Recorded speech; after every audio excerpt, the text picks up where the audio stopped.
Greetings, Levi Jonathan. National Public Radio just had a program.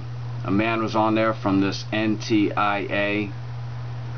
He's a proponent of facial recognition and also of drones. Now, drones and facial recognition, they're pretty much the same. They go hand in hand. It's all to do with spying on people. Now let this be clear. As Rastafari people, we have been freed spiritually from the bondage of Babylon.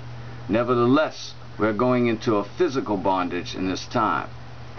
And this is because we have not decided to break ourselves free, to liberate ourselves from sin. And I, as a man, have made mistakes in my life too.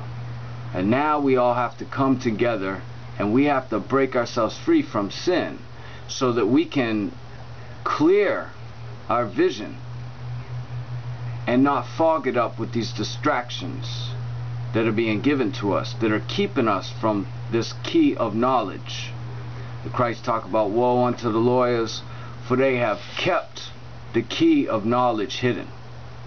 And this is what we're dealing with. Who has time to really sit and go through some kind of process, which, by the way, I can't figure out what this process I'm supposed to go through in order to address this issue. As the man on National Public Radio said, oh, anybody that has any concern, just go through the process. Well, what process? So they have a way of putting the issues out there so that they can fall back on that and say, you know, we told y'all. But in all reality, people don't have time to figure out what it is they're talking about, and they know this. They know this very well. And so the oppressor is hard at work.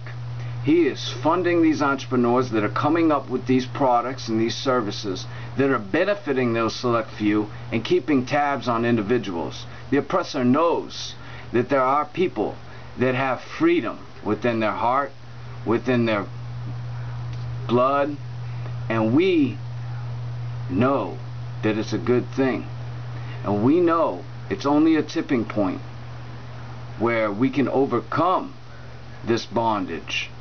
It's called a revolution, and it's not the kind of revolution that we're hearing about, the 1776 revolution, or the the lesbian and gays revolution. No, this is a real thing, man. People are gonna have to be willing to sacrifice what they have in order to get to that point. And no one wants to see death. No one wants to see violence. That's not what we want. We want to reach people through the heart, spiritually. To be able to understand that, hey, you know, how come 50 or 60 years ago, people had more freedom and were more content with their lives? Not everyone, but most people. And now most people are running around just trying to make ends meet.